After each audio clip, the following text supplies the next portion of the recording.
This is my 5th attempt at making this video in the past 2 years. Portions of this story have been told and retold across books, newspaper articles, and the internet for decades. And with every retelling, more and more doubt gets cast upon this story's validity because the events seem that unbelievable. And because of that, I felt that it was very important to not only be able to tell this story in its entirety, but to be able to prove that it was not only plausible, but probable along the way. That being said, I've been waiting 2 years to say this next part. Today we're talking about the greatest sniper of all time, ladies and gentlemen, Carlos Norman Hathcock II, or as the North Vietnamese Army and the Viet Cong came to call him, Long Tang, aka White Feather. Wait, we gotta get the sponsorship in, then we can have the rest of the story uninterrupted. This video is brought to you by Ridge Wallet. Okay, look, here's the deal. They've sponsored the channel before. You guys already know it's a minimalist wallet that you can stick in your front pocket. That way you're not having this gigantic Gutenberg Bible-sized dad wallet sitting in your back pocket. So why am I bringing this up again? Well, because one, they're paying me. I'm just gonna be honest with you. And two, there's never been a better time to upgrade your wallet because right now through September 13th, they're having their summer sweepstakes where they're gonna be giving away a grand prize of the winner's choice of either a gold-plated Cybertruck, $100,000 in cash, or a $140,000 Hennessy Velociraptor. Now, I'm not allowed to tell you which one I would pick, but I can tell you I'm not taking the cash, and I definitely am not going with the one that reminds me of Laura Croft's personality. Don't you think you've seen enough? For every dollar you spend over at Ridge, you're going to get one entry regardless of the product, but some products are even worth more than that because if you buy the Cyber or the Hennessy model stuff, those are worth 4 times as many entries. And best of all, there's even a way to get entered for free, so go check that out. I'm going to have a link in the description and the pinned comment down below. Let's get back to the video.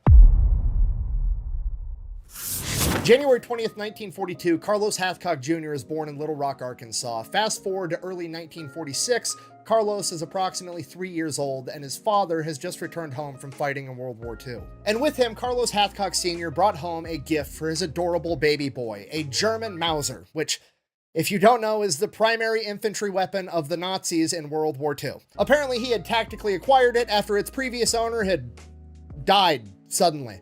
Yep, that's exactly what happened. So, you know, presumably, after rolling up and just seeing the rifle laying on the ground, he did what any American would do. He picked it up, he kind of admired it, and was like, huh, this would make a great gift for my toddler. So he plugged the barrel, he made it inoperable, at least, and then brought it back home and gave it to his kid. So now Dad's home, and we've got young 3-year-old Carlos Hathcock running around in the woods outside of Little Rock, Arkansas with a de-weaponized German Mauser, pretending that he's fighting Nazis and the Imperial Japanese, just like Dad. Fast forward again to when Carlos is 7 years old and he sees his first John Wayne movie where John Wayne is portraying a United States Marine. At this moment, Carlos Hathcock decides that he's going to be a Marine too. Everything else in life, school, chores, all of it is just biding time until he turns 17 years old. He can get his parents' permission to go and join the Marine Corps. 1 year after that, Carlos's father re-enters the military to go fight in the Korean War, and the family is moved to Missouri, then they're moved to Tennessee. The father goes off, he fights, he comes back home, but when he comes back home, both of his parents they've always kind of had a drinking problem, but their drinking gets significantly worse, and so does their relationship. The next major formative event in Carlos's life is at his 10th birthday when he is given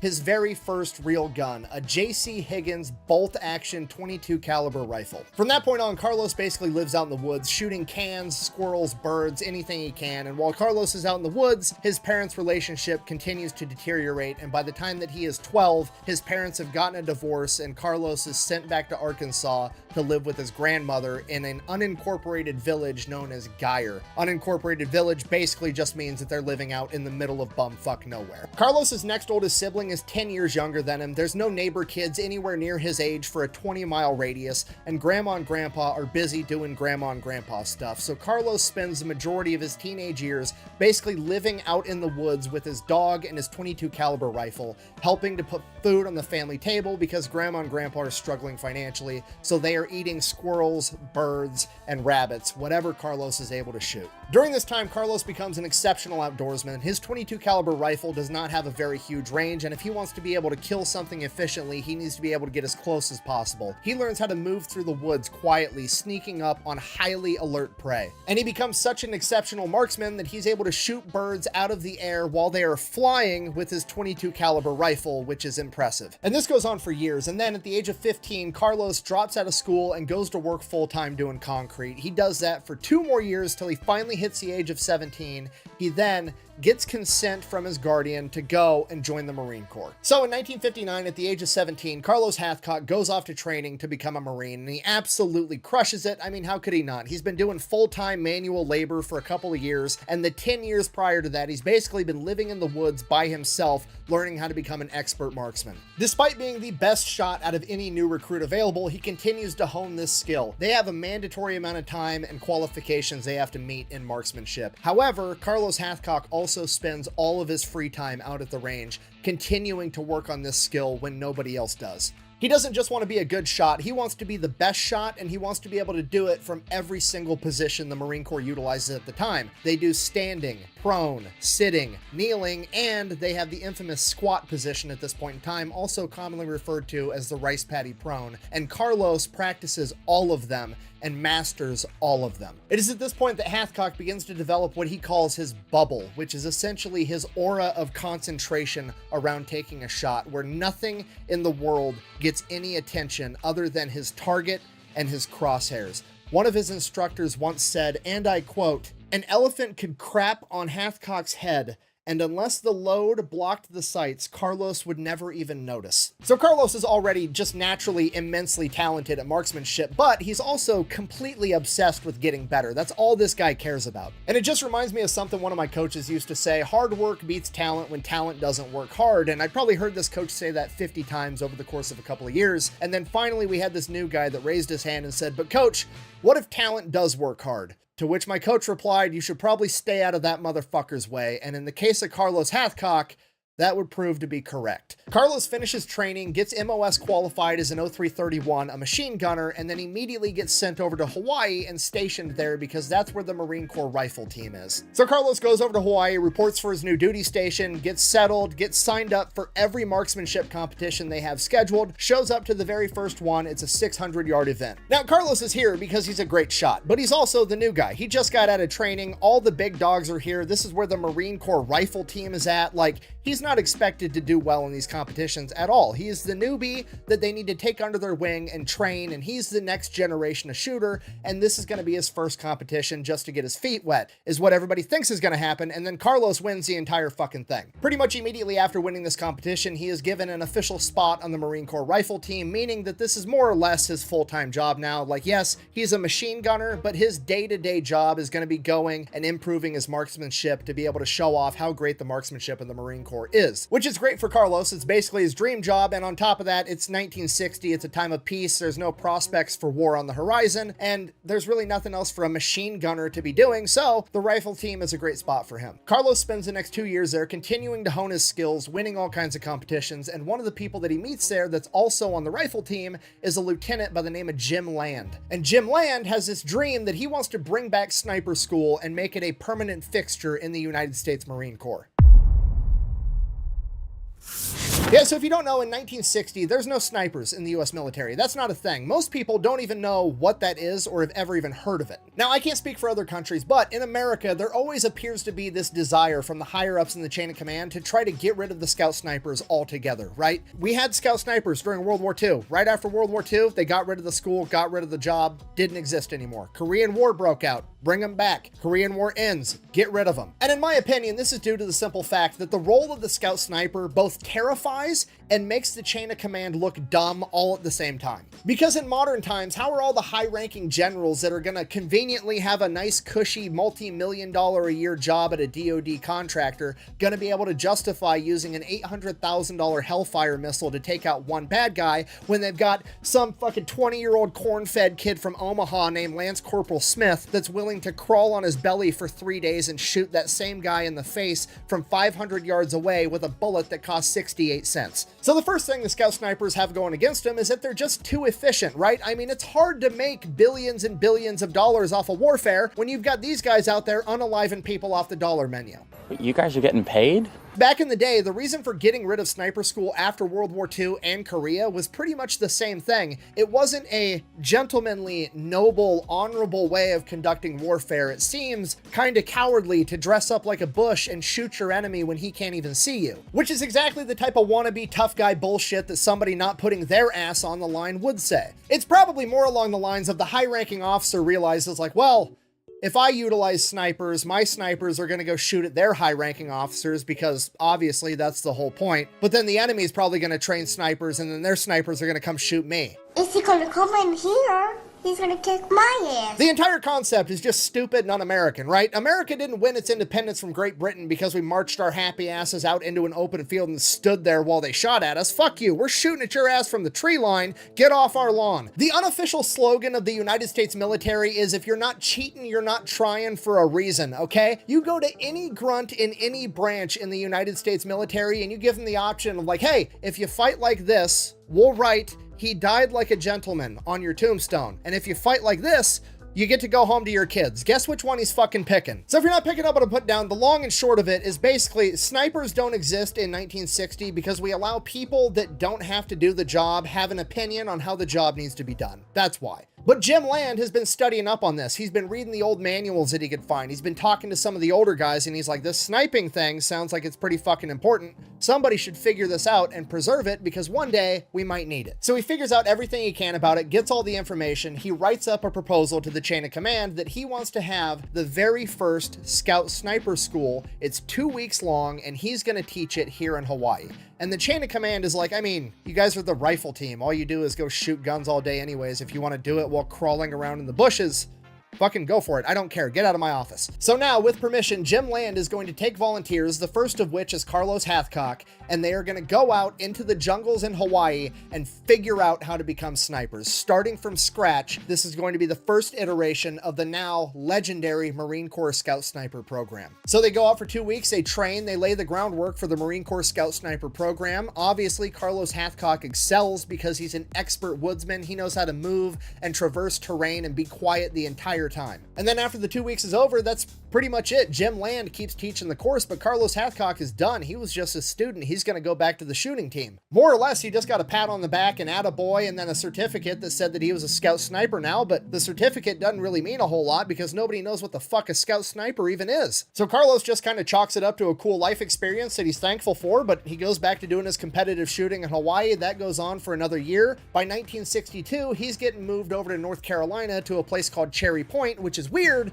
because that's a Marine Corps air base and he's technically an infantryman as a machine gunner 0331, so they're not even going to have any work for him there. Regardless, he's got to go because he's got orders. So he moves to North Carolina, he shows up to the Cherry Point air base, reports to the commander's office, and the commander's like, okay, son, I'm just going to level with you. I don't have a use for a machine gunner. I don't even know how you ended up here. How would you feel about just being like general staff? Which basically translates to he's going to be the groundskeeper. He's going to be mowing the lawn, scrubbing the toilets, maintaining the base's facilities, which to Carlos Hathcock is an absolute nightmare. He does not want to spend the next 3 to 5 years of his career being a glorified janitor for this air base. He feels like he has just been punched directly in the gut the minute those words left the commander's mouth. The commander, seeing this look of horror on Hathcock's face, starts laughing. He's like, son, relax. Your buddy Jim Land called me. He made sure that you came to this air base because we have one of the best shooting teams in the country, and you're going to be competing for us now. You son of a bitch.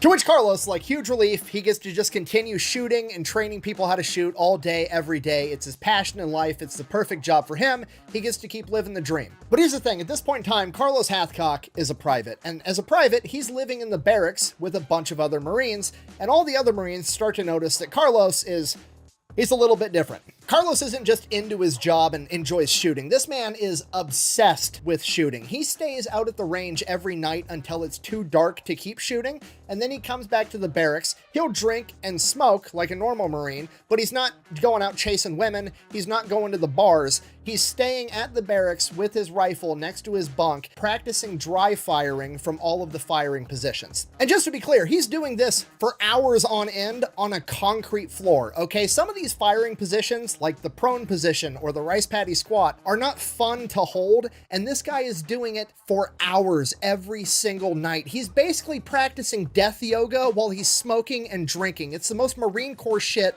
I've ever heard in my entire life. So after witnessing this go on every single day for months, the rest of the Marines in the barracks are like, okay, we got to get this guy laid. From now on, your dick is my dick. I'm getting you some pussy. So So one of the Marines is dating a girl that's a teller at the local bank, and there's another girl at this very same bank that's single, so they manage to set Carlos Hathcock up on a blind date. He shows up to the bank, introduces himself. Hi, I'm Carlos Hathcock. Her name is Josephine. They go out on a date. They both fall in love immediately because Carlos Hathcock doesn't miss. Very next day, he's out at the range all day. He's training people, getting training in. That's his job. The normal working day comes to an end, and Carlos does not stay on the range until sunset like he has every other day. No, Private Hathcock goes into town and buys a brand new car because he has to keep impressing Joe, and he needs that car to take her out on dates, which is the most private in the military shit I've ever heard in my entire life. Every single private finishes training, goes to their unit, and then goes and buys a brand new V6 Mustang or Camaro to impress women. And he spends absolutely all of his money on this car. The only thing he has left in his budget is enough money to keep getting his hair cut, which he absolutely has to do anyways. But you know what? It was worth it because Carlos and Josephine ended up getting married. They moved in with one another, and now Josephine's the one that has to sit there and watch Carlos do dry firing drills on the living room floor every single night before bed. What the hell? Are you out of your fucking mind? Relax, Lois. I was aiming for the mailbox. I'm just trying to make a point. Good morning, Lois. And this goes on for years. In 1962, he ends up setting a record for the Marine Corps Long Range A course, scoring 248 out of 250 possible shots, a record that to this day has never been broken. In the fall of 1965, he would win silver in a national match competition, which is a huge deal. He would also be recognized as a distinguished marksman, which is essentially being granted the rank of Jedi as far as competition shooting goes. And then, that very same year, he would win the Wimbledon Cup. And no, not the tennis thing, okay? The Wimbledon Cup is awarded for whoever wins the 1,000-yard high-powered rifle marksmanship competition, and whoever does that is considered to kind of be the best rifle marksman on the planet at that point in time, and in 1965, it was Carlos Hathcock.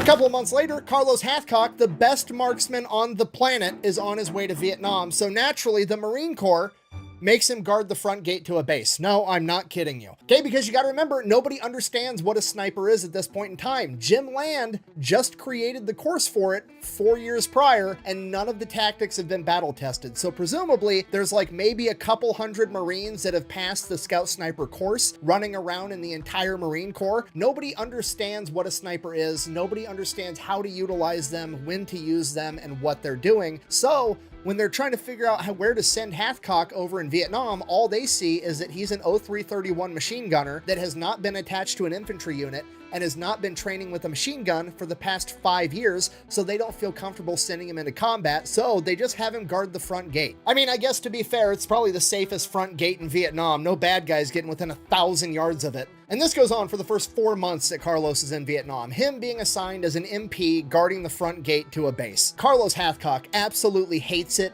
the entire time. But then Jim Land gets deployed to Vietnam, and he has permission to round up a bunch of other scout snipers that have already went through his program over the course of the last 5 years, and he gets to pull them aside into their own scout sniper platoon, where they get to experiment, test, and refine all the methods that he has been teaching for the last 5 years. And obviously, the first person on his list to grab up is his very first star pupil and gate guard, Carlos Hathcock. Thank you! So they get this platoon of scout snipers together. They go out to what's going to be their new headquarters for the rest of the deployment. It's right outside of Da Nang, called Hill 55. And right out of the gate, this entire operation is a good old-fashioned military shit show, right? Because there hasn't been snipers in the Marine Corps since the Korean War. There's no doctrine. There's no instructions. There's no, here's how we operate, here's what we do. They have to figure all that out and just wing it. And if that wasn't bad enough, because there hasn't been snipers in the Marine Corps since the Korean War, they don't have any sniper rifles in the Marine Corps. So they don't even have guns. They're just out there being snipers with M1 Grands and iron sights. Obviously, that's not going to work. So Jim Land just ends up getting a bunch of civilian hunting rifles with scopes sent over to Vietnam and giving those to the men. And Carlos Hathcock ends up with a Winchester Model 70 chambered in 30-06 with an 8X scope. Land also somehow manages to get his guys match grade ammunition, which is like a higher quality, more accurate ammunition that you're going to want if you're shooting at long long ranges. From there, they get the operation underway. They go out, they start conducting missions, they start developing the doctrine, figuring out what works and what doesn't, laying the groundwork for what is going to become modern sniping in the United States military. And then the chain of command chimes in with brilliant ideas, still not really understanding what these guys are trying to do. And they're just like, oh, hey, well, since you're like experimenting and, you know, developing stuff or whatever over on Hill 55, what if we just start sending you new guys that haven't done the Scout Sniper program previously and also aren't professional marksmen, and then you can just, you know, train them how to be scout snipers in a live combat zone on the fly for funsies. Does that sound good for you? Don't really care what you think. Do it anyways. Okay, bye. That would be great. Okay. Okay, do you understand how absurd that is? It's like Nikola Tesla in his laboratory unlocking the secrets of alternating current electricity, and random dudes like Steve and Kevin just keep showing up to the door with orders of like, hi, I'm supposed to get trained in the electricity stuff. Like, I'm still working on unlocking the secrets and figuring it out. I'll let you know when I'm done. Nope, can't do that. You got to teach me everything you know right now on the spot live. Let's go. So we've got the pioneers, the new guys, training the even newer guys as this goes along. So where's the office back at Division? In the office, baby. According to Jim Land, Carlos Hathcock was actually one of, if not the best instructors he had. Not only was he exceptional at instructing people at how to shoot, because that's been his job the entire time he's been in the Marine Corps, but he also was very good at taking guys out on real life missions and putting their mental ability to the test, because he didn't really care how well you shot. He cared about how well you shot after laying in the prone position for 2 days. The mental game was the biggest factor in determining if somebody was cut out to be a sniper or if they weren't, and Carlos was extremely gifted at finding that out very quickly. In addition to teaching, Carlos is going out on absolutely every mission he can. He ends up becoming good friends with another sniper by the name of John Roland Burke, and he prefers to go out with him or Jim Land himself end up being the two guys that he goes out on missions with the most. And Hathcock preferred them because they were also exceptional scouts, which is what was most important to him, because Hathcock preferred to get within 100 yards of an enemy before taking a shot, just so it was a sure thing. And a lot of the other new guys just weren't good at moving quietly through the jungle, and that prevented Hathcock from being able to do that. So if John Roland Burke and Jim Land weren't available, Hathcock would just go out by himself. And this is one of those parts I mentioned previously where people like to start casting doubt and criticism upon this story, like, buh, he must be lying because snipers always go out in pairs, they never go out by themselves, buh. Okay, I would agree with that if I didn't have the context that the sniper that we're talking about was one of the very first modern Marine Corps scout snipers in US history that was actively in the process of developing the doctrine that's going to shape that career field for the rest of fucking forever. So yeah, normally you'd be right, however, historical context is a thing and it's kind of important, okay? Moving on. So Carlos Hathcock and the rest of the entire scout sniper platoon start racking up an unprecedented amount of kills because they fight different than the rest of the military, right? The Viet Cong and the North Vietnamese army, they run into Americans, they're like, oh, they're 1,000 yards away, they're 800 yards away, we're fine. And normally they are fine, except for when they run into these guys, then they have a mind-blowing issue. So Jim Land is sending up reports like, hey, my platoon has 14 confirmed kills this week. And the chain of command is like, what? Whoa, hold on. That's like more confirmed kills than an entire infantry battalion is getting at this point in time, and you got that from one platoon-sized element? That's not even possible. What is going on over there? So he kind of explains how they're operating, what they're testing. You know, they've got a couple dudes that are doing one-man operations, they're doing some two-man operations, they're experimenting with three-man operations, and the higher-ups in the chain of command are like, I don't believe you. You know, these 2 or 3 or 1 guys could just be lying and having a gentleman's agreement to pad their stats. I'm not going to trust this. The only way that we're going to recognize confirmed kills from this unit is if a commanding officer themselves witnesses it, which is absolutely an insane criteria, right? Especially with how a sniper operates, because now the only way that you're going to be able to get a confirmed kill is if Jim Land or another officer goes out on a mission with you, or if you're up on the hill performing Overwatch duty and there's an officer also performing Overwatch duty with you, which actually ends up being how most of these guys got their confirmed kills, and all the kills they got when they went out on missions didn't actually count. Because obviously they weren't always able to take an officer out on a sniper mission with them, so those kills were never able to be confirmed and weren't counted. So it's kind of a silly standard, but Carlos didn't care at all. He didn't care about the stats, he didn't care about the glory. Even later in life when he was asked in interviews how many kills he he thought he had. He genuinely had no idea. He could estimate a rough range, and that was about it. Hathcock didn't take pride in killing the enemy. He took pride in the fact that he was the one being put in the dangerous situations in the first place, because he truly believed that he was the best man for the job. And if he didn't go, they were going to send someone else out. And if that person got hurt because they weren't as good as he was, that was going to be on him. Because of this, Carlos was going out on every single mission that he possibly could. According to Jim Land, it was impossible to keep Carlos from going out. It was even tougher to reel him back in. The man was harder than woodpecker lips. Because of this, Hathcock starts racking up a ton of kills. Some of them are confirmed when he's going out with Jim Land, some of them are confirmed when he's on Hill 55, and a ton of them aren't confirmed when he's going out by himself or with John Burke. However, Carlos genuinely doesn't care. He's just going to work. Somewhere early on in this process, he stumbles across a white feather. He's not exactly sure what kind of bird it came from, but he thinks it probably came from a chicken. So he picks it up, sticks it in his boonie cap, and he leaves it there for the rest of the time he's in Vietnam. Okay, that's absolutely crazy for a sniper to do. White is not a very common color inside the jungles of Vietnam, and having that color on him is going to stick out like a sore thumb while he's trying to wear his camouflage and everything else and go unnoticed. And when he was asked why he did it, he said he was basically taunting the enemy, like, here I am, come get me. He was rubbing it in their face that he was the best, and he knew it. Now, on one hand, I feel like this seems incredibly reckless and uncharacteristically arrogant for him, but on the other hand, I think he did it on purpose, and it lines up with his code of ethics perfectly. I think he did this on purpose to protect the guy that went out with him, whether that was Jim Land or John Burke or anybody else, because he got them in the situation where he took them out on this incredibly dangerous mission that he volunteered for because he was the best. And I think he felt that if another enemy sniper or an enemy spotted them first, that feather would mean that they saw him first and shot him and gave his partner a chance to get away. I think the single quality that separates a boy from a man is when you make somebody else's well-being your personal responsibility. Carlos Hathcock wasn't just a man, he was the man, because he made absolutely everyone's well-being his personal responsibility.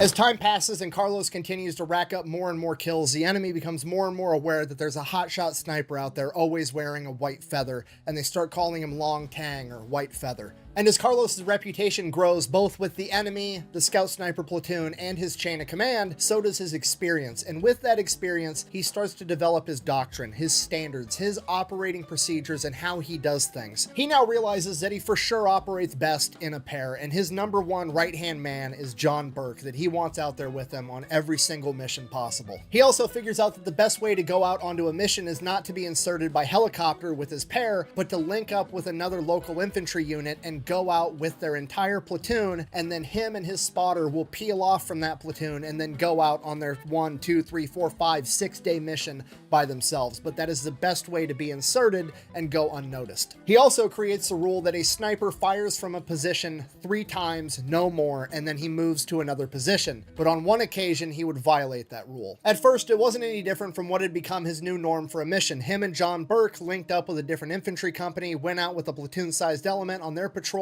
and at some random point that they picked themselves, they peeled off and went off, just the two of them, to go do their sniper thing. And while they're going out, they had planned to go out and stalk for 6 days. They brought just enough food and just enough water for that, and that's it. Hathcock always packed light. He only brought whatever he could fit in his pockets. He never went out with a rucksack or a bag of any kind. They're a couple hours into this patrol or this stalk, and they come across this great overlook position overlooking thousands of yards of rice paddies, and right down the middle of it, there's this levee where there's a ton of water to make it through. So they post up right on the wood line with rice paddies, then this levee, and then more rice paddies on the other side. It's perfect because if the enemy is on the other side of that levee, they're going to be able to engage the enemy, and the enemy is going to have to try to make their way through all that water in the levee, and they can just start picking them off one by one, or they can use that time to get out of there. So that's what they do. They get their hides set up and they just start watching and waiting, and hours pass and hours pass, and finally that evening, sure enough,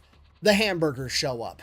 Cornerstone of any nutritious breakfast. Yeah, that's what Carlos Hathcock calls the enemy. According to him, there was only actually one enemy in Vietnam that he was fighting, and his name was Homer Hamburger. I have no fucking idea why, but I thought it was funny. So, 150 Homer Hamburgers come dilly-dallying through the rice paddies. These guys are like 1,000 yards away on the other side of the levee, but they're coming towards them, so they keep letting them come closer come closer, and right as they're about to get up on the levee, they can really start seeing them. They're about 500 to 600 yards away, which is perfect distance for Carlos to basically have 100% accuracy. I mean, he's the best shot at 1,000 yards in the world. 500 yards for him is a walk in the park. Granted, nothing's actually for sure. It's never 100%. It's definitely not fish in a barrel, but it is quite literally Homer hamburgers and a rice patty, which is close enough. So as this entire company comes up to this levee, Hathcock whispers over to John Burke with his M14, hey, you're going to take out the officer in the front. I'm going to take out the officer in the back. So that's what they do. They both fire. They both take out their officer that they were aiming for. I'll fire first. I want you two to start with the officers and work your way down.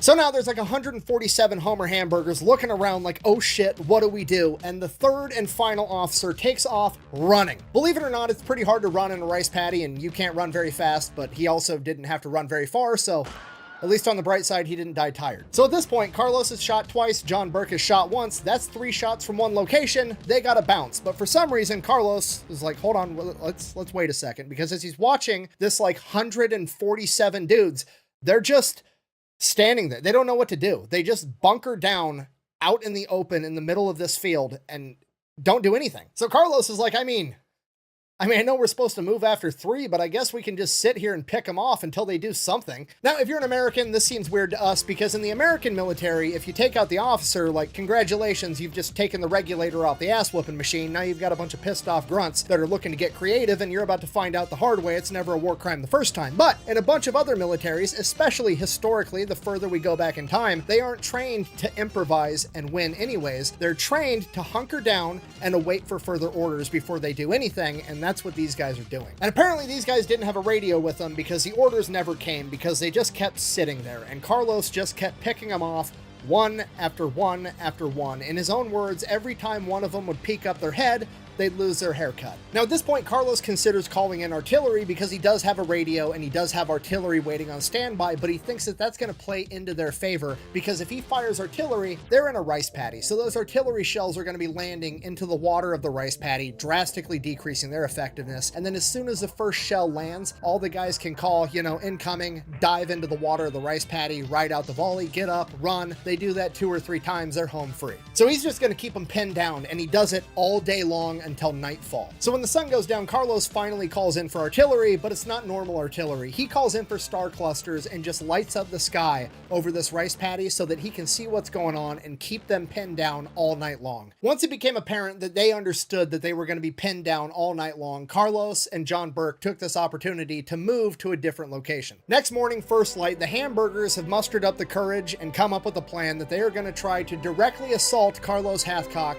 or at least his general direction, by running through a levee and about 500 to 600 yards of rice paddies, and surely some of them will make it there. Yeah, that plan didn't last very long. They decided that was a horrible plan right around the time Carlos and John had to reload. So they hunker back down pretty much in the same exact spot, not knowing what to do. They just start like randomly firing at where they think Carlos and John are from 600 yards away with their AK-47s. So it's not very effective fire, even if they were shooting where Carlos and John were, but they're not because they're shooting at their old spot that they had yesterday. From here, Carlos just goes back to keeping them pinned down, just playing whack-a-homer. Every time one pops up, they lose their haircut. They know that they can't move and they're stuck there. And Carlos is perfectly content with just letting them sit there and bake in the sun all day long, because the more dehydrated and tired they get, the less likely it's going to be that they're going to get away. He has basically turned this into his very own miniature war of attrition. Night comes. They light up the sky again all night long, keeps them pinned down. The next day, same exact thing happens, keeps them pinned down. Night comes again, light it up all night long. Every day these guys are baking in the sun, and every night John Burke is radioing back to the artillery, getting them more and more dialed in. And this goes on for 5 days straight, and by the end of the 5th day, Carlos and John are about out of water, they're completely out of food, they're both tired, they haven't slept much. Carlos figures these guys are as tired as they're absolutely gonna get. They're not gonna be able to run very fast through this rice paddy. They're definitely not making it through that levee to get me in time if I try to slip away. And on top of that, the artillery boys should have this pretty well dialed in, so he calls in artillery and they level the entire rice paddy as him and John make their way back to Hill 55. So at this point, Carlos and the entire Scout Sniper experiment on Hill 55 is proving to be extremely effective, and word is spreading throughout the Marine Corps and the local military operating area, and they have gotten the nickname Murder Inc. So some press officer, in a stroke of genius, I assume, says to himself, wow, there's this new experimental type of unit being extremely successful by being sneaky and unseen, and the enemy doesn't know about them.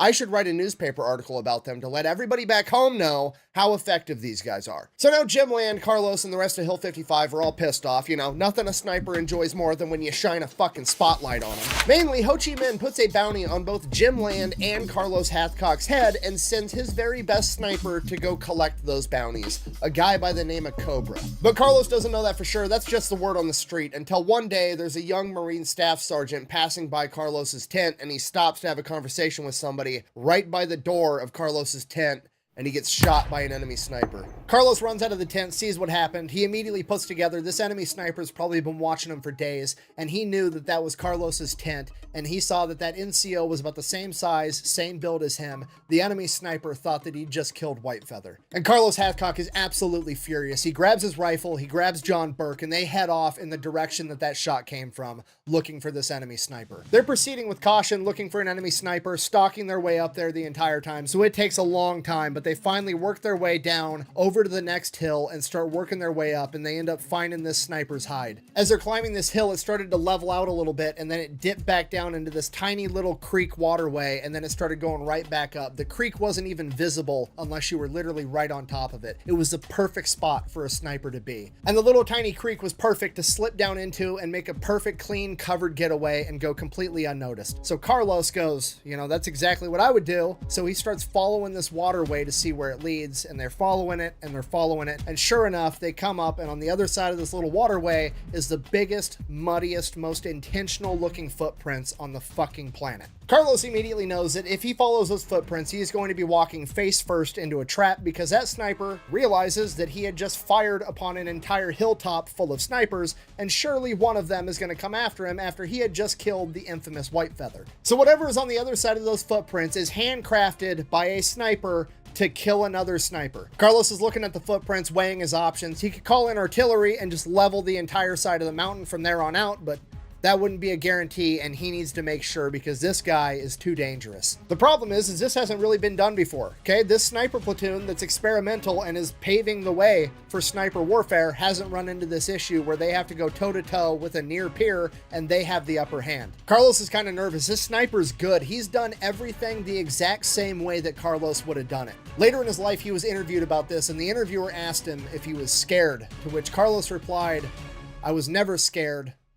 But at this point, I was very, very alert." At this point, Carlos says, this guy's good, but he's not better than me. There's no way. He then proceeds to don his plot armor, and him and John Burke walk face first into a trap. So they're following this guy's trail. It's so obvious it's got to be intentional. And they come up onto this clearing, and off in the distance, they see the most obvious tiny little one-man campsite on the face of the planet. There's no way a sniper this good is being this obvious. So Carlos is just frozen, trying to figure out what is going on and what this guy's thinking so that he can counter it. He's trying to be one step of the enemy, knowing that the enemy is already one step ahead of him. So he just asks himself, what would he be doing in this situation? And he comes to the conclusion that the enemy sniper is probably expecting whoever's following him to come up onto that campsite to investigate, meaning that that enemy sniper has a hide somewhere with a perfect shot directly at that campsite. So Carlos reevaluates everything, deciding where he would pick the perfect shot if he had to shoot at somebody at that little campsite, and he finds it. So Carlos and John start maneuvering out and around so that they can get a perfect shot at where they think this sniper is going to be set up. It takes them a while. They're proceeding with a lot of caution. They're moving super slow, but they end up making it there, and they start scanning the entire area where they think that enemy sniper might be, looking for a very well-concealed enemy. John Burke using his binoculars, and Carlos using the scope on his rifle. They're scanning, they're looking for this guy, and time passes, they keep looking, and suddenly there's a gunshot, and Carlos's heart falls into his stomach. Time stops. He doesn't know if he's hit, or worse, if John got hit, and maybe his overconfidence walking face first into a trap just got his best friend killed. And then John Burke says the last thing that Carlos ever wanted to hear, "I'm hit." And as he says that, Carlos feels warm liquid hitting up against his leg from John Burke's direction as he looks down and sees water soaking into his pants. And he looks over. John Burke's canteen had just gotten shot off of his hip, and John was fine. Carlos, absolutely relieved, tells John Burke, "It's just your canteen, get up, we gotta go." They break contact, then they re-enter their stock. The only way out of this now is to kill him first, and they don't know where he's at. Hopefully, he doesn't know where they're at either. But they do kind of know where that initial shot came from, so they start making their way there through this irregular route, stalking along the way, trying to find this guy, and they're stalking. It takes them forever, but they finally get to where this guy took the shot, and they find his hide. Again, it's a perfect textbook hide, exactly what Carlos would have done. And Carlos is looking around trying to figure out where the hell this guy went. And then Carlos looks down to where they were, and he sees a glint. And they hunker down, and he asks John Burke, "Did you just see that?" And John's like, "Yeah, but it could have been a moth. It could have been anything." And he's like, "Yeah, but that's exactly where we were." And Carlos realizes maybe this guy did the exact same that Carlos had just done. He had went to where the enemy was last. And then Carlos realizes that the sun is now on his back, and in his prior position, the sun was in his face. And then he realizes that John Burke's canteen was metallic on top, and maybe Cobra saw the glint off of his canteen, and that's why he took that shot. Carlos doesn't miss, but Cobra didn't miss either. He just picked a bad target. Then Carlos sees the glint again, and he just fires instinctively right out of the gate.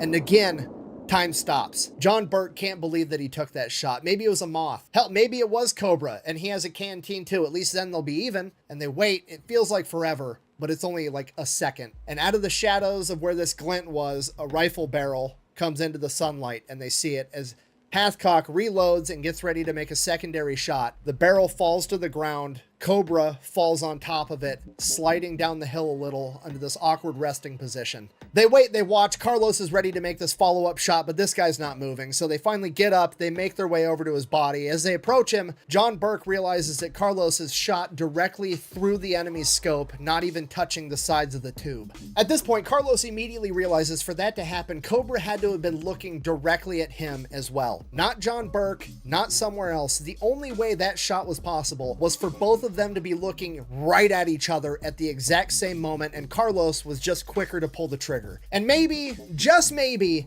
the only reason that Cobra saw Carlos first and not John Burke was because of a chicken feather. Carlos actually ends up deciding that he's going to take Cobra's rifle with him. He brings it back to the base, and at some point during his deployment, it ends up getting stolen, and he can't prove that he made this shot. That's because it's all complete BS. He made it up. He never made that shot. Even the great Mythbusters couldn't recreate this shot, and they tried repeatedly.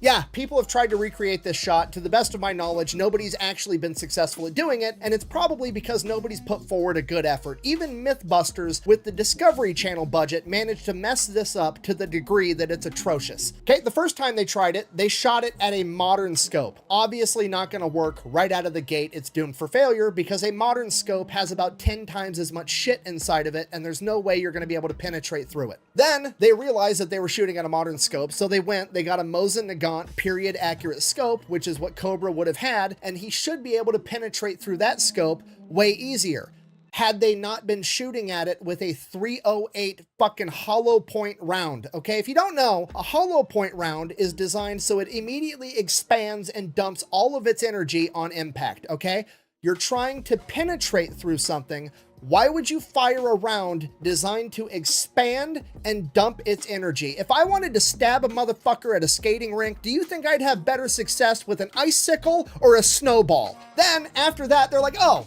well, you know what? We should actually try shooting at it with a 30-06 round, which is exactly what Hathcock would have been shooting. But the only gun that we can afford that's chambered in 30-06 on our Discovery Channel budget is some old M1 Grand, and we're also not going to put Full Metal Jacket, regular plain old 30-06 rounds in it. We're going to use an armor-piercing round, so it's obviously going to work, and it's also going to cast doubt on the entire thing because there's a 0% chance that a sniper in Vietnam had access to armor-piercing ammunition.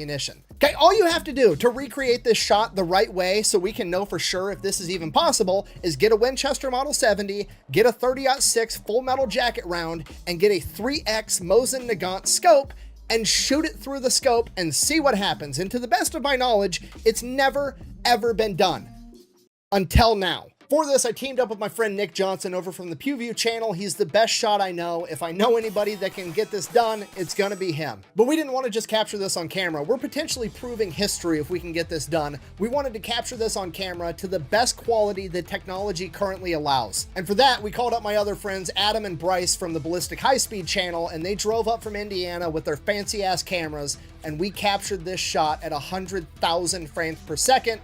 And Nick Johnson managed to do it on the first try. Not only did the bullet manage to penetrate all the way through the scope and into the head without touching the sides, just like Hathcock said, it also managed to push a significant amount of the internals of the scope as well as powdered glass directly into the brain as well. It absolutely would have been fatal. We actually captured more angles of this shot and a bunch of more footage as to how we set everything up and how we got it done. And that's all going to be put together into a long form video over on PewView's channel, and he should be releasing it the same exact day that I release this. So after this video, you can go check his video out. And then hopefully after that, you'll go check out Adam and Bryce over at Ballistic High Speed. Their entire channel is stuff just like this. So yeah, if a bunch of random dudes can come together on an afternoon in the middle of a cornfield and recreate this shot on the first try, not only is it plausible, it's absolutely probable that Carlos Hathcock, the winner of the Wimbledon Cup and one of the greatest snipers ever, managed to do it in real life. Also, not trying to brag or toot my own horn too much, but I only bothered tracking down and buying one Mosin Nagant scope because I was that confident we were going to get this done on the very first try.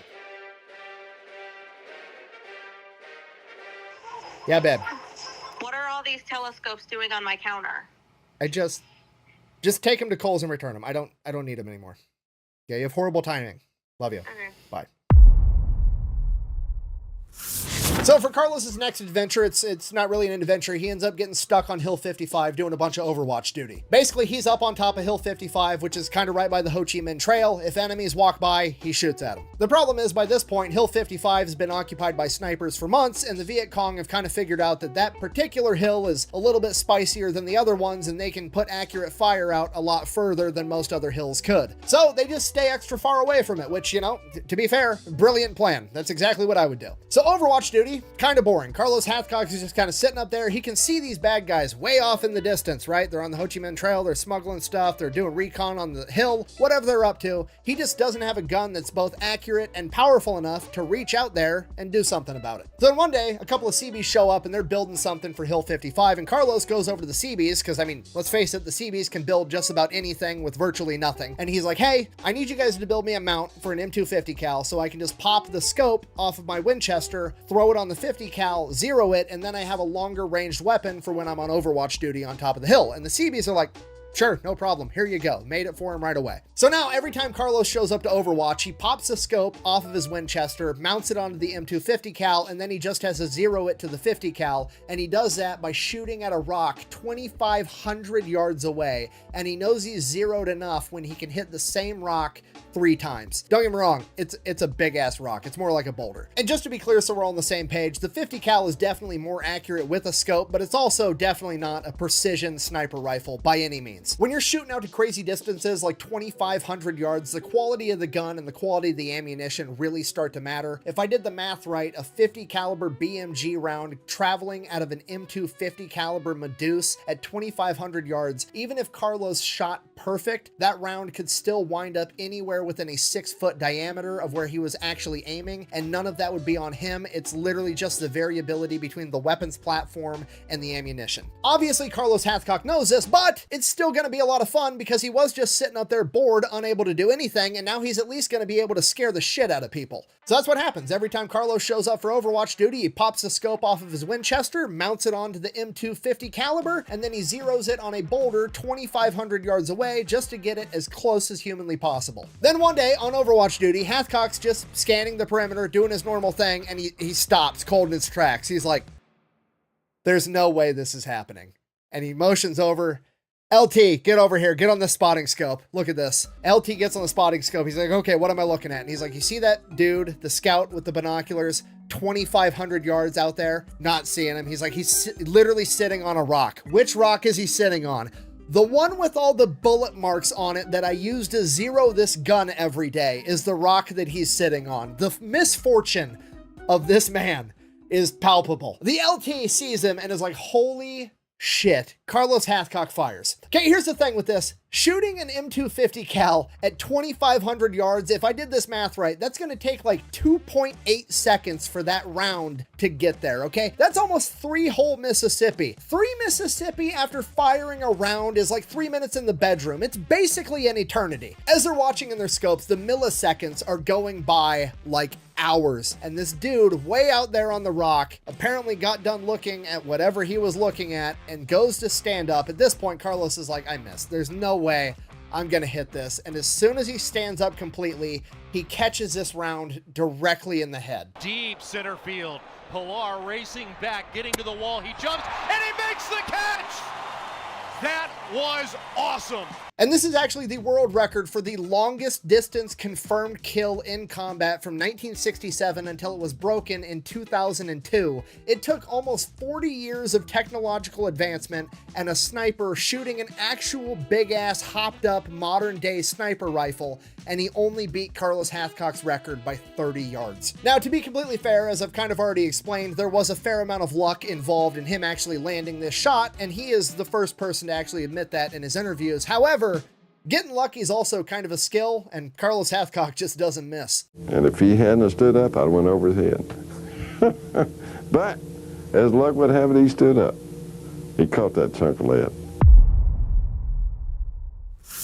Carlos's stint doing Overwatch duty on Hill 55 would finally be broken when the Viet Cong sent out a group of counter snipers to attack Hill 55, and Carlos in particular. As they continued to have interactions with this counter sniper unit, the snipers on Hill 55 came to figure out that there was about 5 men being led by a highly trained female counter sniper known as Apache. There was no women in combat roles during Vietnam, and they definitely would have been in a role as prestigious as a leader of a sniper crew. Maybe. Let's give it the 2-second Google test.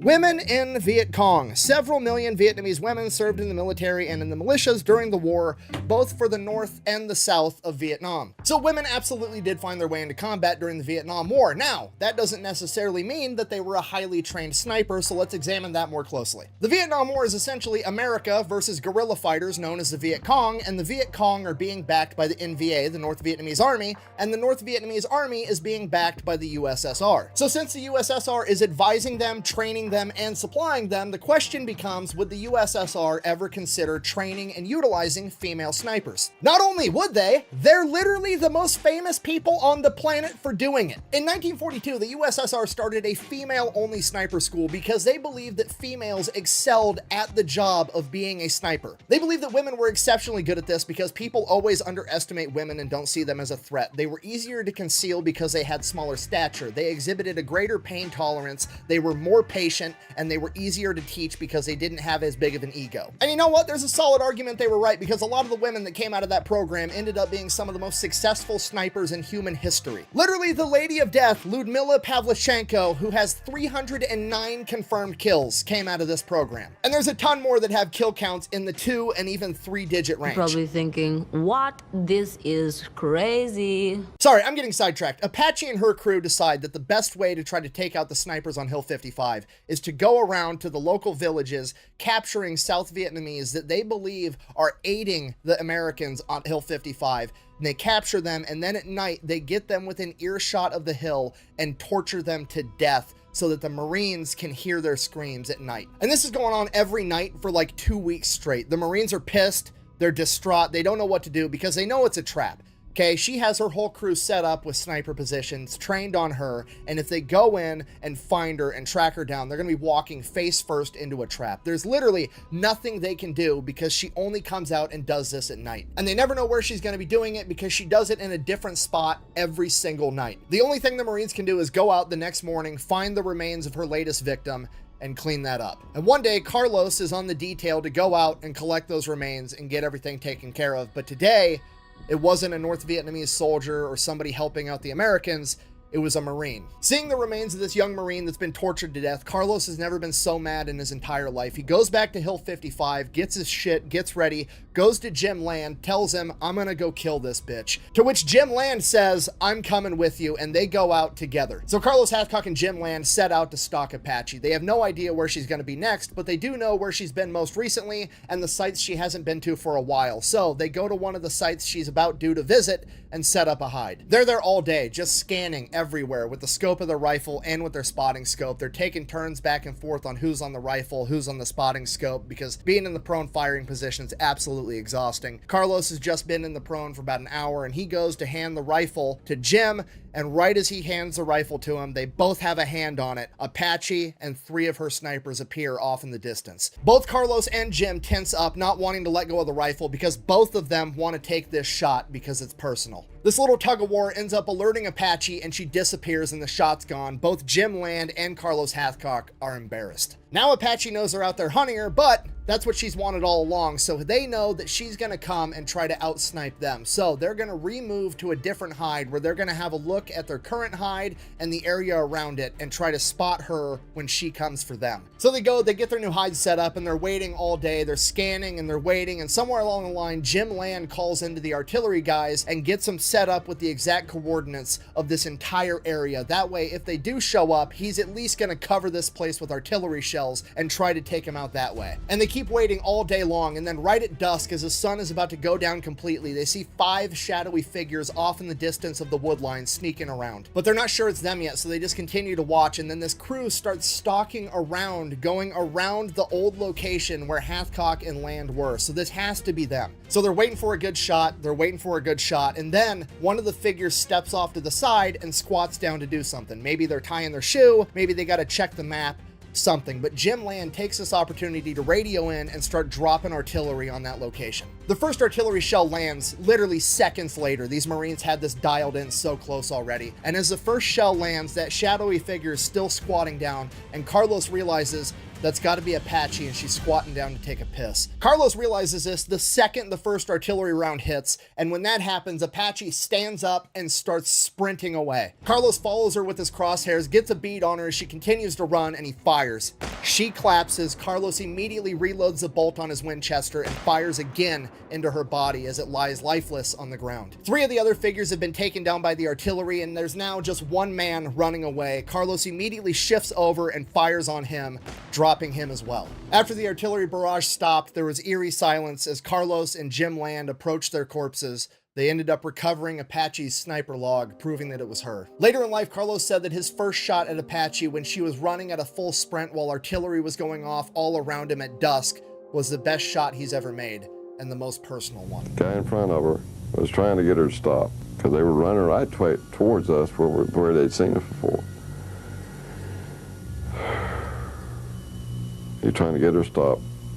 She didn't, but I stopped her. And I put on 1 extra for good measure, because that was the best shot I ever made, I think.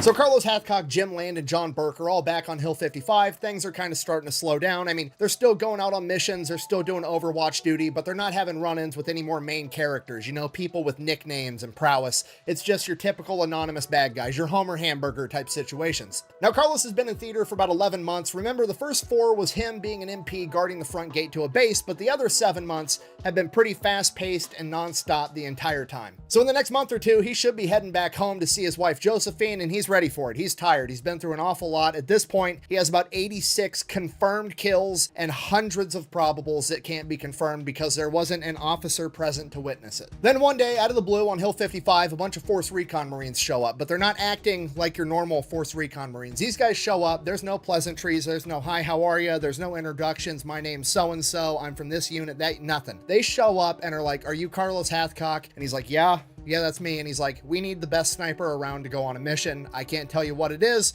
I just need to know if you want to do it. This entire situation is weird. Carlos is thinking these guys got to be working for the CIA or some special operation that nobody knows about. Either way, he comes to the conclusion he has to be the one to go out on this mission because they're looking for the best sniper for a reason. Clearly, it's got to be extremely dangerous. And Carlos realizes that if he says no, they're just going to go to the next best guy. And if that next best guy isn't good enough to pull this off, Carlos is going to spend the rest of his life wondering that if he'd have gone on this mission, maybe that guy would still be alive. So Carlos agrees to do it. So they pull him in, they brief him on this mission. Basically, there's this man that they call the Frenchman that these 4th Recon Marines have been stalking for months. Apparently, after the French left Vietnam and America took over the theater, this guy stayed for some reason, and he is now helping to run guns between the USSR and the Viet Cong. This group of guys, whether they're 4th Recon Marines or CIA or whatever they are, have apparently been watching this guy for months, and this guy never leaves this French villa compound that he lives in. The problem is, they don't know how to get in there and take him out. If they bomb the compound and he's got some type of bomb shelter in there that they don't know about and he ends up surviving, he's going to bounce and he's going to be gone forever, and they can't have that. They also can't send in a small team to take him out because this guy has a ton of security patrolling around this compound 24/7 all day, every day. The only time they ever actually get visual confirmation that this guy is inside the compound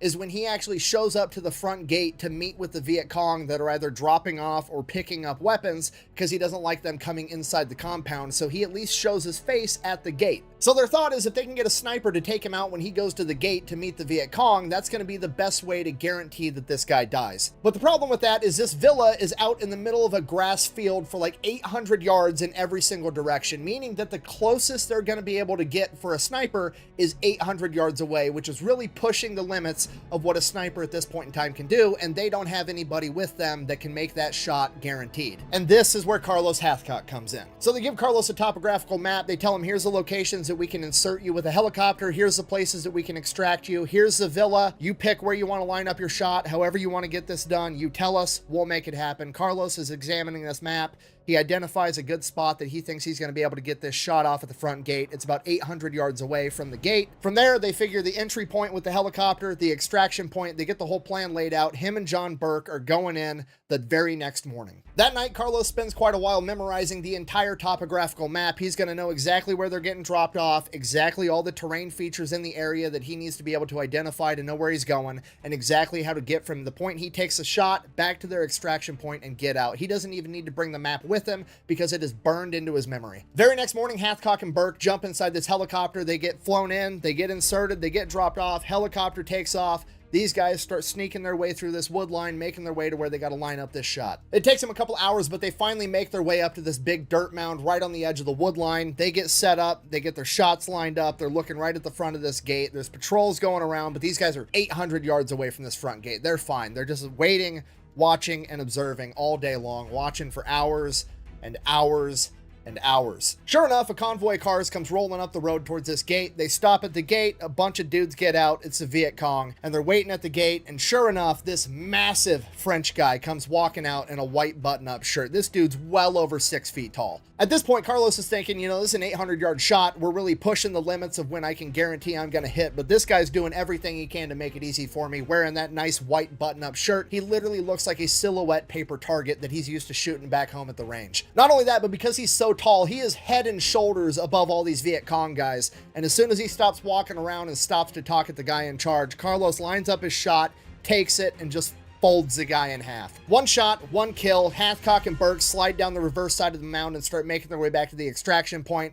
The Viet Cong and the guards have no idea what just happened. They don't even know where the shot came from. They're panicked, freaking out, running around, and Carlos and Burke make their getaway back to the helicopter, get picked up, get flown back to Hill 55, get dropped off, and they're like, cool, thanks, get the fuck out of my helicopter, and just ditch them. So now Hathcock and Burke are back at the Hill like, this is a weird day. Like, they didn't say thank you, they didn't debrief him, nothing. They just asked if the dude's dead. Carlos is like, yep, he's dead. They dropped him off, and that was the end of it. There's no like, we'll be in touch, we'll talk to you soon. Carlos doesn't even know any of these guys' names. They just dropped him off and bounced.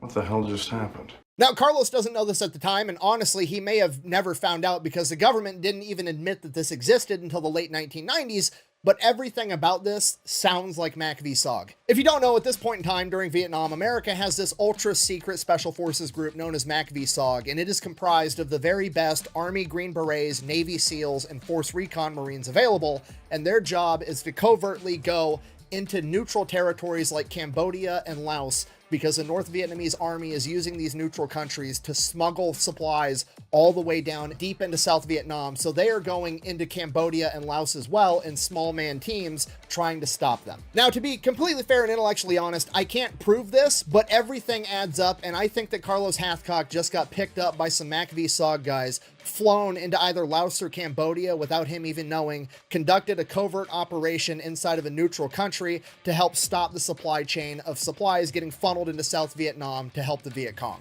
The time period, location, and mission set lines up exactly with what MACV-SOG was doing at the time, and this would explain why they were so secretive and didn't tell Carlos what exactly he was doing or where he was doing it.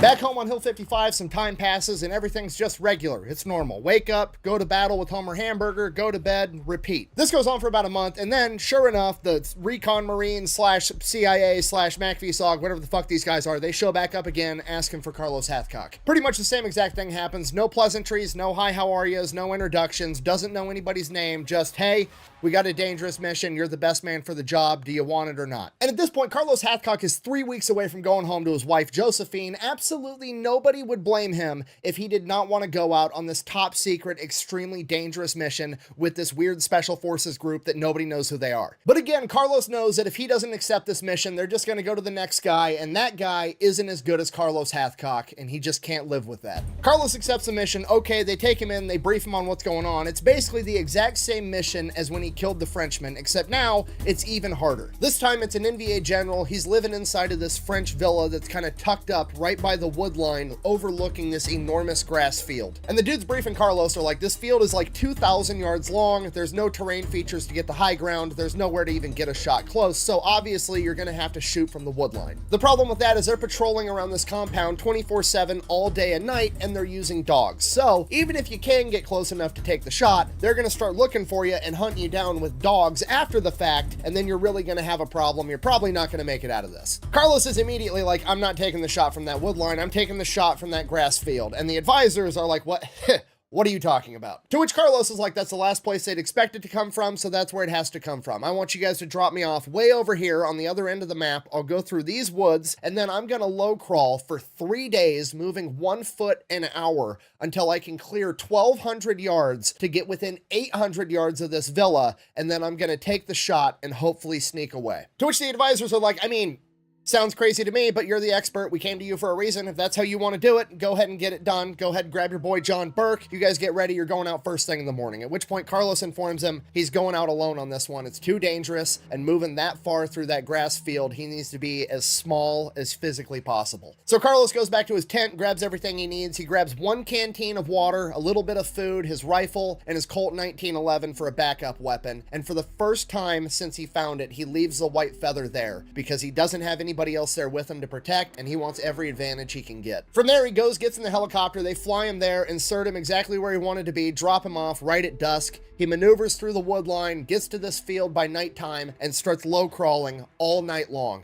And there's still patrols all night long. They're going around with spotlights, walking around, but Carlos only brought 1 canteen of water because he wanted 1 canteen on 1 hip, and he's not just gonna crawl belly down this entire time. He's going to crawl on his side to leave as small of a trail as possible. Carlos is making himself so small, and he's moving so slowly under the cover of night that they would literally have to step right on top of him to be able to find him. And according to Carlos, they almost did on several occasions. They got within arm's reach. Fortunately for Carlos, every time the patrols got close, he could hear them goofing off or not taking this job very seriously because he knew that they knew nobody in their right mind would ever try to attack that villa from this enormous field that's being covered by patrols. They'd be coming from that other wood line. So the enemy's guard is down and they're not being very diligent, which is exactly what Carlos wanted. At this point, he starts getting a little bit more confidence that he's actually going to pull this off. Carlos crawls all night long. He makes it 500 yards in, and then as the sun comes up, his strategy is to just lay there, not moving. Try to sleep the best of his ability while still being alert, and he just doesn't want to move at all. It's too risky in daylight. So that's what he does. He lays there, motionless, all day long. When the patrols go by and he knows he can get away with it, he'll take a sip of water. Maybe he tries to eat a tiny bit of food.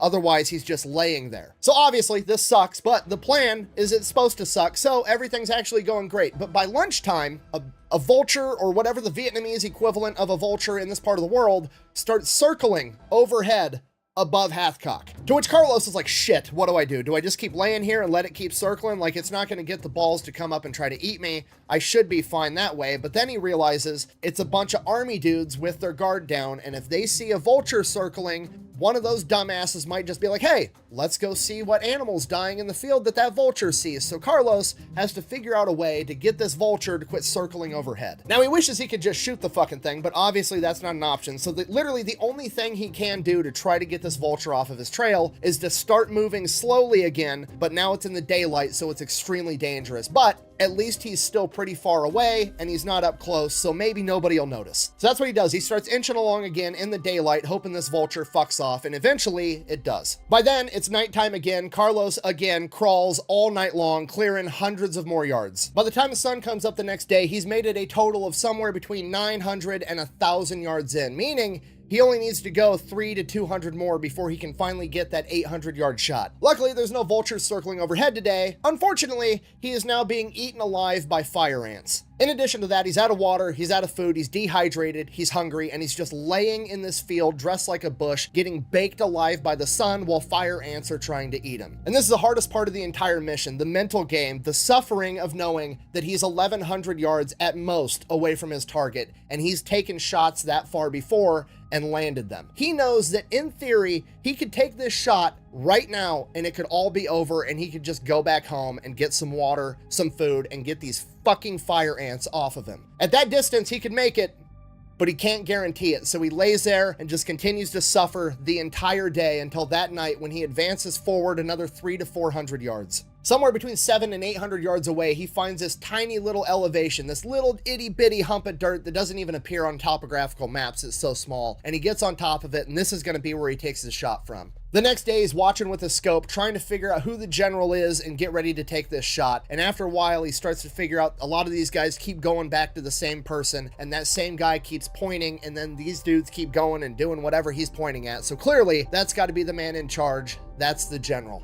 Carlos gets ready to line up his shot. His bubble of concentration starts forming. He no longer cares that he's dehydrated. He's tired. He's hungry. He has a bunch of fire ant bites. The only thing that exists in the world right now is his crosshairs, his trigger finger, and where that bullet's going in that general's chest. He takes his shot. He racks another round into the gun immediately in case he has to have a follow-up shot because he missed. And as he re-racks it and his scope re-centers on the general, he sees him collapse to the ground, dead. As he's watching this unfold, his bubble of concentration finally bursts as an alarm starts going off, and he realizes, oh shit, this mission isn't over yet and I gotta get out of here. Just as he's about to slide down the backside of this elevation he's on, he looks and sees that all of the guards and patrols are running the other direction into the wood line because that's obviously where a sniper would be hiding. Carlos's plan worked. Carlos crawls as fast as he can, gets out of this field, makes it back to the wood line, goes all the way to where he's supposed to have the rendezvous point, but because Carlos had spent the first day crawling as well, he'd taken this shot a lot earlier than anybody had anticipated. So now he's just gotta wait. That's the only option. So he finds himself a nice little hide, conceals himself as good as he can, and he takes a nap until the helicopters wake him up when they get there. Same exact thing as last time. They pick him up in the helicopter. Did you get the guy? He's like, yep, I got him. Cool.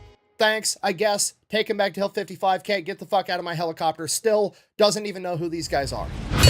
But this story is also made up and completely ridiculous because Carlos never knew the name of the general and the NVA never reported that they lost a general at this point in time. But okay, one, never trust enemy documentation, especially if they're communist, and double that doubt if it's a lack of documentation that you're referring to. And two, if this was a Mac v SOG mission, which I'm fairly confident it was, it meant that Carlos was flown into Laos or Cambodia, not even realizing it, to take this shot, which means the NVA weren't gonna report that they lost a general inside of a neutral territory that they weren't supposed to be inside of anyways, similar to how the US government never reported losing Mac v SOG operatives inside of Laos and Cambodia. And again, to be completely intellectually honest, I cannot stress this enough. I can't prove that this was a Mac v SOG mission. I tried for like a year. But humor me, let's take 2 seconds and just Google it. Mac v SOG Operation 1967, the exact same year that this supposedly went down. Mac v SOG led a mission to eliminate Vietnam's top general by going behind enemy lines.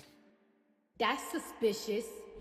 Okay, I can't prove it, but if it walks like a duck and it quacks like a duck, it's probably a duck. But if you still doubt it, you should consult an expert and maybe see if they think it's a duck, and we can do that too. Okay, all the interviews we have recorded of Carlos Hathcock discussing all of this, those interviews were conducted by a man by the name of John Plaster, who was a MACV-SOG operative in the same theater at the same time that became a sniper and then wrote like 15 books about being a sniper. On top of that, Jim Land, you know, his commanding officer and also a world-renowned sniper, was in multiple interviews after the fact and also never cast any doubt on anything Carlos said ever. So just so we're all on the same page, walks like a duck, quacks like a duck, and none of the experts at hand doubt its duckliness, it's probably a fucking duck. Quack, quack. Shoot the duck! Shoot the duck!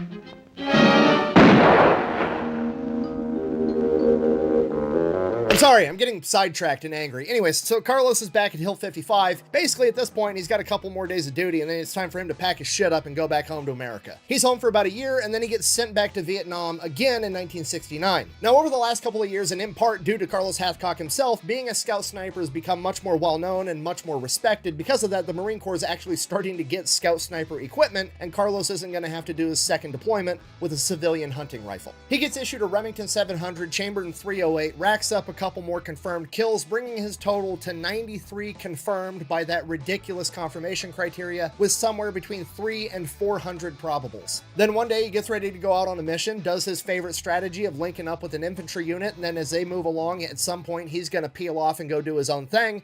And on this particular occasion, he hops inside of an Amtrak because they were mechanized. They're going along, it's an ordinary day, they're bullshitting inside the Amtrak, you know, just doing what guys do, and then all of a sudden, the Amtrak drove over a mine and blew up, and the entire thing is now going up in flames. Carlos is literally on fire, and the other 7 Marines are worse off than him as he starts dragging them outside of this flaming Amtrak one at a time. He gets all 7 of them out, gets himself out, collapses, still on fire, and then a Navy corpsman from one of the other Amtraks runs out, and I don't know how, but they said that he used water from either a puddle or a nearby pond to put Carlos out. Carlos is burnt to a crisp. They medevac him out of there. He goes through the whole medical system, makes his way back to Brookfield Medical Center. From there, he has to get skin grafts using his skin, whatever's left of it, other people's skin, animal skin. Because of the water they used to put the fire out, he ends up getting this weird fungal infection that he's got to battle. And then he ends up getting a bunch of different types of staph infections. Then he ends up getting pneumonia. And by the time he fights all these infections, tries to heal from his burns, he's down to 97 pounds. He's in the hospital at Brookfield Medical Center from September of 1969 until January of 1970, and on January 5th, he walks out and returns to active duty. From there, he went on to continue to build and instruct the Marine Corps Scout Sniper program. That expanded into law enforcement and other branches of the U.S. military. He helped create what we know today as modern sniping. Health-wise, he never fully recovered. He was always wearing white cotton undergarments, a long-sleeve shirt, and long-sleeve pants because his grafted skin was so sensitive that the military uniform would actually chafe it and cause it to bleed. Despite that, he still continued to train the next generation of snipers until in 1975 when he was diagnosed with multiple sclerosis. And again, despite that, he managed to hang on for 4 more years of active duty, continuing to be an instructor. After his retirement in 1979, he became a contractor consulting for the US military and law enforcement agencies for sniping, obviously. He also, at this point in time, picked up a new hobby of going shark fishing because he's Carlos Hathcock, that's why. Then in the 1980s, somebody writes a book about him called Marine Sniper, 93 Confirmed Kills. This book is incredibly popular. Carlos goes from being a legend inside of the Marine Corps and the US military to being probably the most famous and well-known sniper in the world. And at this point, people start asking questions like, well, why doesn't this guy have like a bunch of high-ranking medals or the Medal of Honor? Like, why he seems like he's been underappreciated for what he's done. So Jim Land, his commanding officer, and a bunch of other people came out of the woodwork to testify to these award committees that Carlos should be getting the Medal of Honor for all the incredible things that he's done. The problem is he was in an experimental unit and they were busy. Nobody was trying to get awards at the time. They were trying to do a job, so there wasn't a ton of documentation. And the other issue, in my opinion, he may or may not have been unknowingly doing operations for MACV-SOG, which at this point in time is still super top secret and the government hasn't admitted even exists yet. And you see this a lot from people from that era not getting the awards that they actually earned because they were a place that the government said they weren't when they earned that award. award. You have war heroes like Roy Benavidez, who earned the Medal of Honor and didn't get it until 15 years after the fact because he was in Cambodia on a MACV SOG operation when it happened. So this award appeals process gets drug out for years, and by 1996, Carlos Hathcock is diagnosed with Parkinson's. In combination to his burns, in combination to his MS, he ends up being bound to a wheelchair. In that same year of 1996, he was also retroactively awarded a Silver Star for his courageous actions of dragging those other Marines out of the burning Amtrak. His other incredibly heroic acts would go unrewarded, and in 1999, 3 years later, he would pass away due to medical complications at the age of 56. So in conclusion, that is the story of White Feather, Carlos Hathcock, the greatest sniper of all time. Thank you for watching. Best way to support the channel is go buy some merch over at thefatelectrician.com. Quack bang, out. All right, for every item purchased out of my merch store for the month of August 2024, you're automatically going to get one entry to win this custom Steelhead Outdoors locking cabinet. It's pretty awesome. You can put guns, whatever else you wanted inside of it. Inside's pretty dope too, as you can see.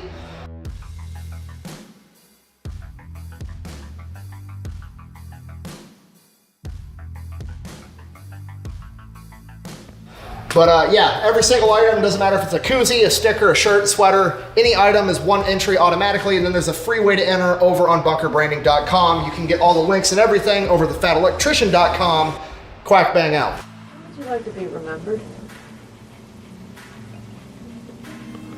But a pork roast.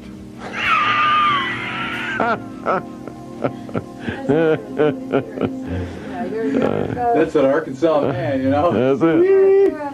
When you're gone, how would you like to be looked at or remembered? Would you like your legacy? Just that I did a good job. I did a good job. That's all I want. That's all I want. Be recognized as somebody Marine trying to do his job.